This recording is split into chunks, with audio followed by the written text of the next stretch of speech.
देखिए भी एक और question phase 2 April 2 evening shift में था ये।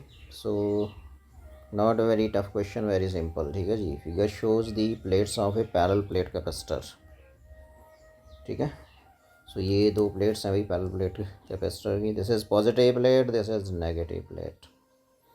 ठीक है। As you know that electric field इस रीजन में यूनिफॉर्म रहता है, पहली बात आपको ये पता होनी चाहिए, और उसका वैल्यू रहता है मैग्नीट्यूड में sigma upon epsilon not. Uniform electric field इस रीजन में एग्जिस्ट कर रहा है जो प्लेट्स के बीच का रीजन है।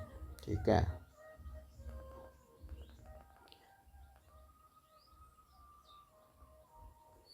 सो यहाँ पे आप simple as you know that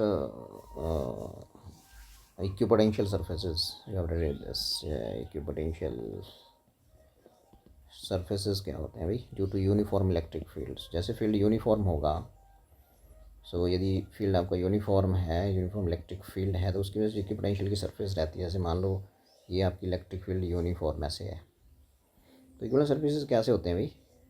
they are basically plane. जैसे ऐसे एक प्लेन बनेगा, मतलब उस प्लेन पे जितने भी पॉइंट्स होंगे उसके इस प्लेन इस सरफेस पे जितने भी पॉइंट्स होंगे वहाँ पे पोटेंशियल इलेक्ट्रिक पोटेंशियल वैल्यू क्या रहेगी? सेम रहेगी।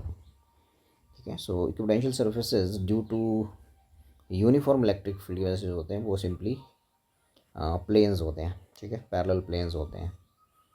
ठीक है। पैरेलल प्लेन्स होते हैं जो परपेंडिकुलर होते हैं किसके? इलेक्ट्रिक फील्ड के। आपको ये चीज़ पता होनी चाहिए सिंपल सी।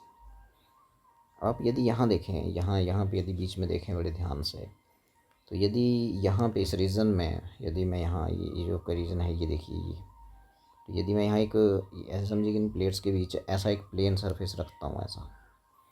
ठीक है। तो इसके तो हर पॉइंट पे जो ए बी आएगा, ए सी आएगा, ये प्लेन यहाँ पे आ गया बीच में, ऐसे आ गया बीच में ऐसे ये। ठीक है। A this point is A and this is नीचे वाला सी।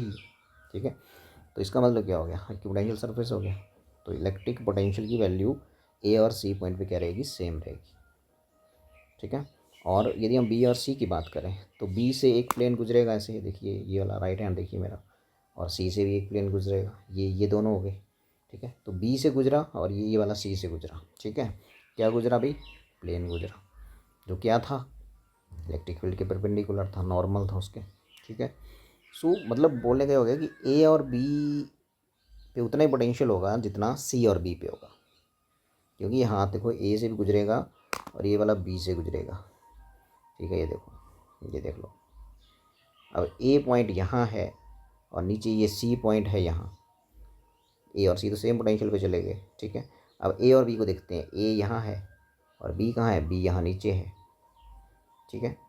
ठीक है। वैसे ए कहाँ है? यहाँ है, और सी यहाँ है। इसका मतलब ए और बी पे इलेक्ट्रिक पोटेंशियल उतना ही होगा जितना ए और सी पे होगा। ठीक है। सो अब आप सी और बी के बीच का डिस्टेंस देख लीजिए, 4 सेंटीमीटर। सो आपको ये पता ही है भाई सिंपल कि जो आपका ई रहता है, E is equal to minus D B, है ना? इलेक्ट्रिक फील्ड रहता है उसका, आपको ये फॉर्मूला पता ही है कि इलेक्ट्रिक फील्ड इंटेंसिटी जो होती है that is negative gradient of electric potential, यही होता है ना?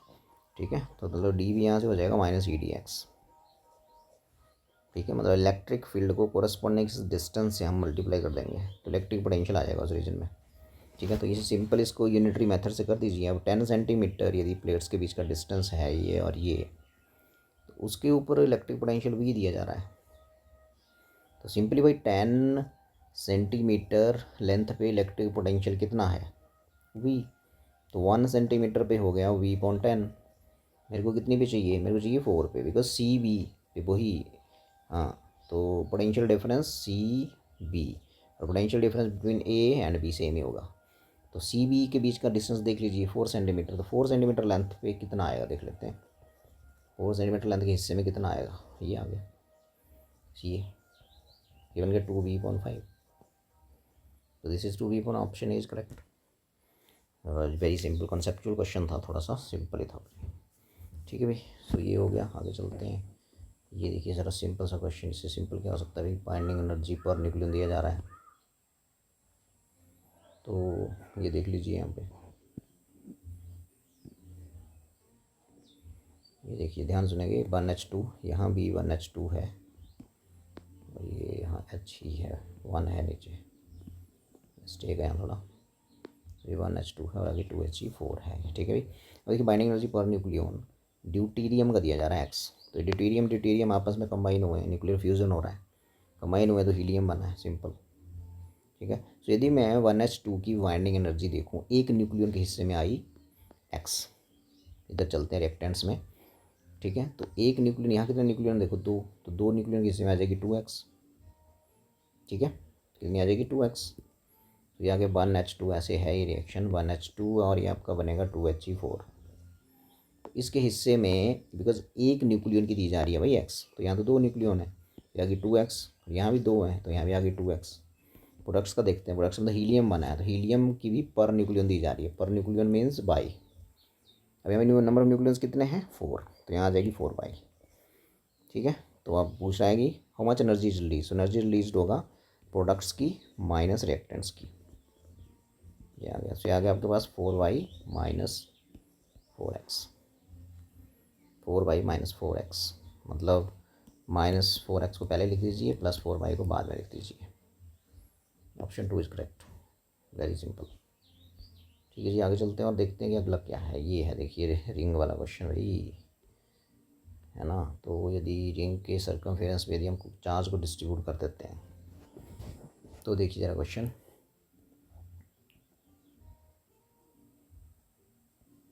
सो ये है रिंग यूनिफॉर्म चार्ज डिस्ट्रीब्यूशन, इसके सर्कमफेरेंस पे क्यू चार्ज को डिस्ट्रीब्यूट किया है।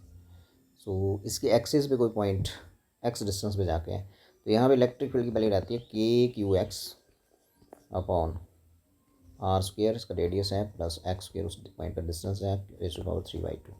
Electric field intensity at a point on the axis of a charge ring, so ये रहती है, ठीक है भाई। अब इसमें आप बड़े ध्यान से देखेंगे तो पूछा क्या है, पूछा ये है कि ठीक है रेडियस R है और वो पॉइंट x डिस्टेंस पे है, फिगर में दिख रहा है। Find the distance from the centre on the axis of the ring, centre से कितना दूर जाके इलेक्ट्रिक फील्ड की वैल्यू मैक्सिमम होगी। सो भाई इसमें तो सिर्फ मैक्सिमम वैल्यू करनी है, तो फिर इसको डिफ्रेंशिएट करना पड़ेगा विद रिस्पेक्ट टू x, ठीक है। और उसको फिर 0 करने के बाद यहाँ से आपको x की वैल्यू निकालनी पड़ेगी। सो x की वैल्यू आएगी ±R√2, याद रख लीजिए। कैलकुलेशन इसको सिंपली याद ही कराते हैं हम कि मैक्सिमम वैल्यू पूछ सकता है वो इलेक्ट्रिक फील्ड की इस पॉइंट पे, इस पॉइंट P पे। तो मैक्सिमम वैल्यू के लिए आपने x कितना भरना है, R/√2। तो यहाँ आप x की वैल्यू R/√2 भरोगे यहाँ पे, जो इलेक्ट्रिक फील्ड का वैल्यू आएगा that will be the maximum value. और इसमें ग्राफिकल वेरिएशन कुछ ऐसे रहता है, देखिए ये जैसे मान लेते हैं ये है ऐसे, सो इसमें ऐसे रहता है इलेक्ट्रिकल जो आपका ये रहता है, ये ऐसे कुछ ग्राफ आते हैं भाई, ठीक है। ये यहाँ से शुरू कर देता हूँ मैं, ऐसे आता है ऐसे, ठीक है। तो ये है मैक्सिमम वैल्यू, ये वाली वैल्यू बोल रहा हूँ मैं। इधर को इलेक्ट्रिक फील्ड प्लॉट कर रहे हैं और इस तरफ को आप डिस्टेंस प्लॉट कर रहे हैं x, ठीक है। इधर को नेगेटिव है, इधर को लेफ्ट साइड को नेगेटिव और आगे पॉजिटिव, ये ओरिजन आ गया। ये जो पॉइंट रहता है ये वाला, ये डिस्टेंस रहता है x = -R/√2, और जो ये वाला डिस्टेंस रहता है ये जो देखो मैक्सिमम वैल्यू ये आ रही है, सो ये वाला भी वही रहता है, इस पॉइंट पे भी प्लस वैल्यू रहेगी R/√2। तो ये है, तो इसको याद रख लीजिए। और यदि कोई सेंटर ऑफ द रिंग पे पूछता है तो सेंटर ऑफ द रिंग पे भाई x 0 हो जाएगा, तो सेंटर ऑफ द रिंग पे इलेक्ट्रिक फील्ड क्या हो जाती है, 0 हो जाती है। तो इसने पूछा मैक्सिमम वैल्यू कितनी डिस्टेंस पे जाकर होगा एक्सिस पे, तो that will be R/√2। Option 2 is correct. So यदि मैं और देखूँ सिंपल सा क्वेश्चन फ्लूइड सरफेस टेंशन से, देखिए ज़रा ध्यान से। सो इस क्वेश्चन में यदि आप देखें ध्यानपूर्वक तो 2 आइडेंटिकल ड्रॉप्स, अच्छा कॉम्बिनेशन ऑफ ड्रॉप्स से क्वेश्चन है, स्प्लिटिंग पे भी आ सकता है, कॉम्बिनेशन पे आ सकता है। तो इसमें सिंपली आपने रखना ध्यान कि यदि 2 आइडेंटिकल ड्रॉप्स को आप कंबाइन कर रहे हो तो एक बड़ा ड्रॉप बनेगा। तो बेसिकली क्या होगा, जो बड़े ड्रॉप का वॉल्यूम होगा वो जितनी आपने कंबाइन करी है उनके वॉल्यूम के इक्वल होगा, ठीक है। तो यहाँ कितनी कंबाइन करी है 2, तो 2 ड्रॉप्स का वॉल्यूम क्या होगा, ठीक है। 2 ड्रॉप्स का वॉल्यूम यदि रेडियस उनका R है, ठीक है, और फिर उनको कंबाइन करके आपने बड़ा ड्रॉप बना दिया, बड़े ड्रॉप का रेडियस मान लेते हैं R', ठीक है। सो वॉल्यूम हो जाएगा 4/3, volume will remain same R'³। सो एक ड्रॉप जो स्मॉल ड्रॉप था उसका रेडियस आर था, तो उसका वॉल्यूम रहेगा ये। अब ये 2 थी तो 2 से मल्टीप्लाई कर दीजिए, 3 होगी 3 से कर देना, 4 होंगी 4 से कर देना, n होंगी n से कर दीजिए, ठीक है। तो ये कैंसिल हो जाएंगे। So R dash cube is equal to आ जाएगा यहाँ से 2r क्यूब। तो यहाँ से आर डैश कितना आ जाएगा, आर डैश आ जाएगा 2 रेज़ टू द पावर पर जाके हो गई 1/3, और 1/3 से 3 कट जाएगा तो ये बचेगा। तो रेडियस जो होगा बिग ड्रॉप का वो ये होगा, ठीक है जी। तो बिग ड्रॉप का रेडियस ये होगा। और इसमें सिंपल याद रखिए कि जैसे बड़ी ड्रॉप को यदि हम छोटी ड्रॉप्स में स्प्लिट करते हैं तो सरफेस एरिया बढ़ जाएगा, और उलट करते हैं मतलब नंबर ऑफ ड्रॉप्स को कंबाइन करते हैं और एक बड़ी ड्रॉप बनाते हैं, तो बड़ी ड्रॉप जो बन गई सरफेस एरिया कम हो जाएगा। एंड एज यू नो कि सरफेस एनर्जी रहती है वो रहती है work done per unit area. तो एरिया यदि घटेगा तो सरफेस एनर्जी बढ़ेगा, एंड वाइस वर्सा, ठीक है भाई। सो इसमें सिंपल से याद रख लीजिए कि जूल पर मीटर स्क्वायर। अब ये पूछ रहा है कि चेंज इन सरफेस एनर्जी कितना होगा। सो भाई चेंज इन सरफेस एनर्जी होगा delta S E is equal to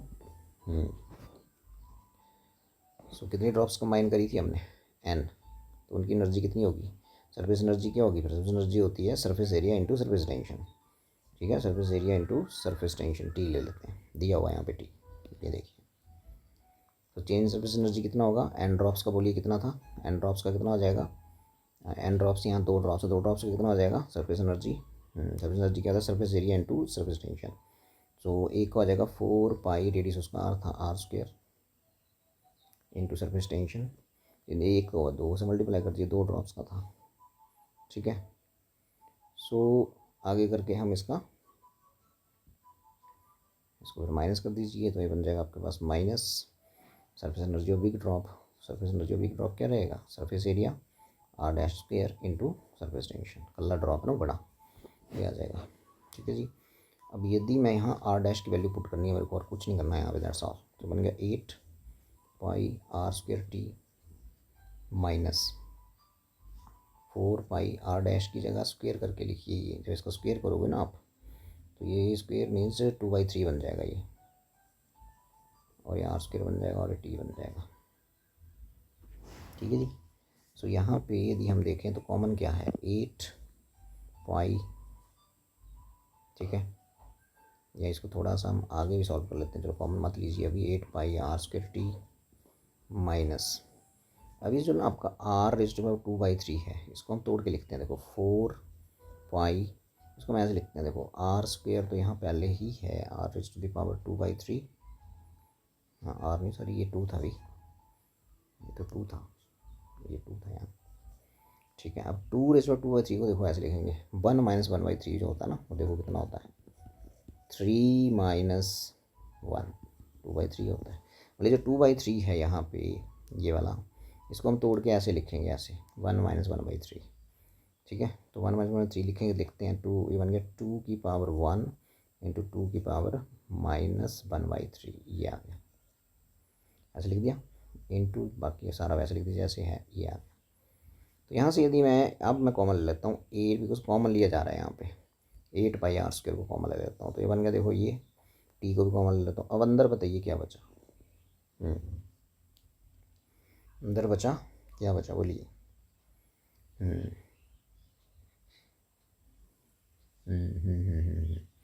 तो अंदर बचेगा जो आपको दिख रहा है, देखो यहाँ हमने थोड़ी सी गलती कर दी है, सरफेस एनर्जी में जो चेंज पूछा जा रहा है ना, फाइनल माइनस इनिशियल होगा। फाइनली तो हमारे पास क्या बना है, बिग ड्रॉप बना है, तो बिग ड्रॉप का पहले आना है, ये पहले आना था प्लस, और माइनस ये होना था ये, तो यहाँ कर दीजिए ऐसे, माइनस ये होना था ये, फाइनल माइनस इनिशियल ना, फाइनल ये देखिए, ये लिख दी मैंने, ये देखो फाइनल, बड़े ड्रॉप की ये होगी, बड़े ड्रॉप की सरफेस एनर्जी ये होगी भाई, ये उसका रेडियस आर डैश है, आर डैश, और उसके बाद स्मॉलर आपकी 2 हैं, तो 2 की जो सरफेस एनर्जी होगी वो ये होगी, तो फाइनल माइनस इनिशियल, ये माइनस लगेगा यहाँ पे, ठीक है जी। तो ये यहाँ माइनस होगा और यहाँ होगा प्लस। हाँ बोलिए अब क्या बचा, 8 pi R square T common आ गया, तो यहाँ बचेगा -1, और यहाँ बचेगा ये देखो ये 4 पाई, ये देखो ये 4, ये हो गया 8 पाई, और आर स्क्वायर टी ये कॉमन लिया जा चुका है, तो यहाँ बचेगा प्लस, ये प्लस है देखिए यहाँ पे, ये 2 रेज़ टू द पावर -1/3,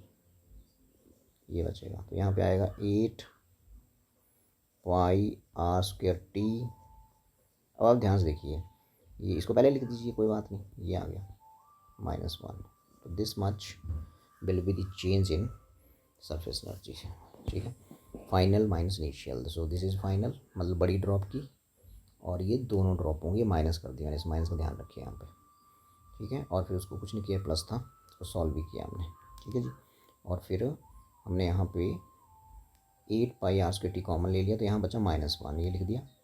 और यहाँ मैंने बताया कि ये प्लस है तो प्लस लिख दिया, 2⁻⁻⁻³ बचेगा, बिकॉज हमें 2/3 को तोड़ के लिखना है। 2/3 को लिखेंगे 1 - 1/3 तो आएगा। So this is the answer I think, and this is option 4। ठीक है, बस ये थोड़ा सा याद रखिए कि बड़ी ड्रॉप को जब हम स्प्लिट करेंगे छोटी ड्रॉप्स में, तो छोटी ड्रॉप्स जो बनी वो सरफेस एरिया ज़्यादा हो जाता है, एरिया बढ़ गया तो सरफेस एनर्जी कम हो जाएगा ये। और यदि कंबाइन करते हैं तो क्या है, कंबाइन मीन्स छोटी छोटी ड्रॉप्स को कंबाइन किया आपने तो आपकी एक बड़ी ड्रॉप बन जाएगी। तो छोटी ड्रॉप्स का सरफेस एरिया टोटल ज़्यादा था, बड़ी ड्रॉप का कम होगा। ठीक है, जहाँ उनकी ज़्यादा संख्या होगी मतलब ज़्यादा होगा, सिंपल से याद रखिए। ये क्वेश्चन अक्सर ऐसा क्वेश्चन आता है, भी सिंपल ही था, कोई ज़्यादा टफ नहीं था इसमें कुछ भी। ये और देखिए छोटा सा एक, तो इसको पढ़ लीजिए क्या बोल रहा है ये बोल रहा है कि ये block of mass M is suspended in vertical plane with the two light strings, find ratio of tensions. ये तो बड़ा सिंपल सा क्वेश्चन है भाई। ये जो इधर वो T1 है, इस लाइन पे इसका कंपोनेंट हो जाएगा T1 cos 30, और ये इधर को T2 है, थीटा वाली लाइन पे इसका कंपोनेंट हो जाएगा T2 cos 60, है ना। तो दोनों को अब इक्विलिब्रियम में आप बैलेंस कर दीजिए, तो बनेगा T1 cos 30 that is equal to T2 cos 60। पूछा क्या जा रहा है, T1/T2, सो T1/T2 को इधर लाइए। ठीक है, तो ये बन गया cos 60, cos 30 नीचे आएगा, cos 60 क्या होता है 1/2, और ये क्या होता है cos 30 √3/2, तो आ जाएगा 1/2 इंटू 2/√3। सो ये आ जाएगा आपका काट के 1/√3। So option 3 is correct, this is very simple. अब देखिए आप, ये देखिए क्वेश्चन और सिंपल भाई, बिल्कुल सिंपल, जेईई में इतना आसान कभी नहीं होता था भाई, बहुत ही आसान। सो देखिए कि मास m है, ठीक है, डिस्क ऑफ मास, इस डिस्क का मास m है, ठीक है, और रेडियस इसका 2 मीटर है, ये 2 मीटर रेडियस ले लेते हैं। ठीक है जी, 2 मीटर रेडियस आ गया। अब ये बोल क्या रहा है, ये 2 है तो ये भी 2 ही होगा इधर को। ठीक है जी, और अब ये बोल रहा है कि इसको भी अच्छा हिंस्ड किया, कीपिंग एक्सिस हॉरिजॉन्टल रखा है इसको एक्सिस पे ऐसे। ठीक है जी, so if angular acceleration disc का 2 रेडियन पर सेकंड, मतलब अल्फा होता है 2 रेडियन पर सेकंड दिया हुआ है भाई, 2 रेडियन पर सेकंड स्क्वायर। तो मोमेंट ऑफ इनर्शिया निकाल दीजिए इसका। सो सिंपली रोटेशनल मोशन में tau is equal to I alpha. Tau क्या होता है भाई, R F sine theta is equal to I alpha. पूछा क्या जा रहा है, मोमेंट ऑफ इनर्शिया आई निकालना है। सो आई हो जाएगा यहाँ से are F sine theta upon alpha. ठीक है, आर ये 2 मीटर है, एफ 10 न्यूटन दिया हुआ है, और थीटा ये एंगल 90 डिग्री बन जाएगा। So I is equal to R means 2, F means 10, sine 90 होता है 1 अपॉन अल्फ़ा।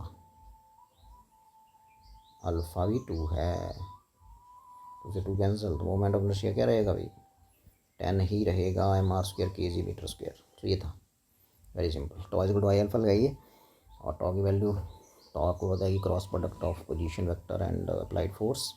मैग्नीट्यूड लिखिए, थीटा चेक करिए 90, आई निकाल लीजिए, very simple, it's very very simple. अरे मूविंग कॉइल किलोमीटर का क्वेश्चन, मज़ेदार क्वेश्चन, फार्मूला बेस्ड क्वेश्चन। चलो पढ़ते हैं इसको।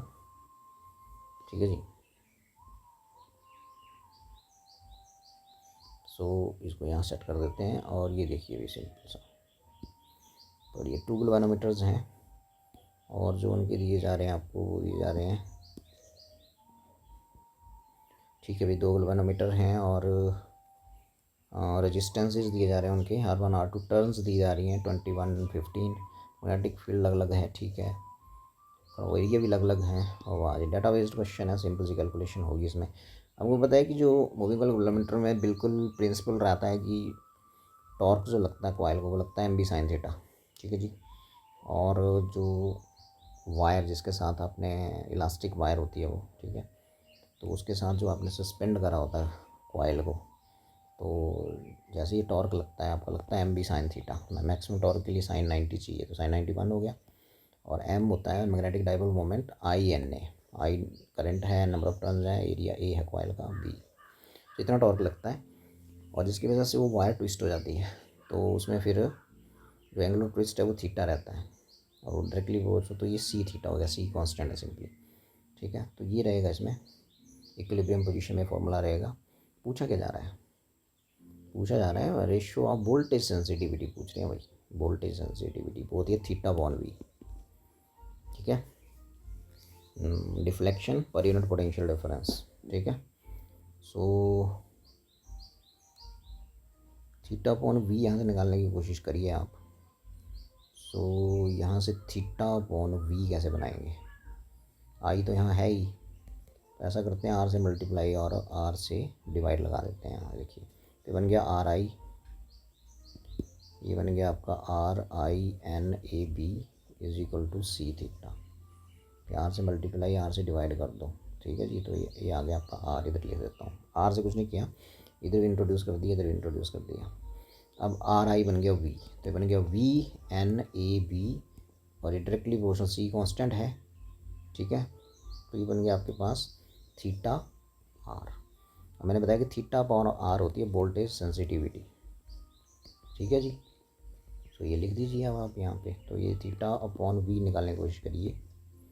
थीटा अपॉन वी यहाँ से हो जाएगा theta upon V is equal to proportional to N A B upon R, नीचे आ जाएगा, ये वी इधर आया और आर नीचे आ गया, बिल्कुल ठीक है। तो ये बना फॉर्मूला वोल्टेज सेंसिटिविटी के लिए। आप देख लो इसमें 1 2 बना दीजिए इसका। तो पहले गैल्वेनोमीटर के लिए हो जाएगा, रेशियो पूछा है, तो ये बन जाएगा पहले के लिए N1 E1 B1 है ना बटे R1, और दूसरे के लिए बटा कर दो N2 A2 B2 divided by R2, ये बना इज इक्वल टू क्या हो गया N1 N2, ये चीज़ यहाँ आ जाएगी, ठीक है। सो ये चीज़ ऊपर चली जाएगी, यहाँ कर दीजिए N1 N2 A1 A2 B1 B2 और R2 अपॉन R1 होगा भाई, फिर R2 पर जाएगा।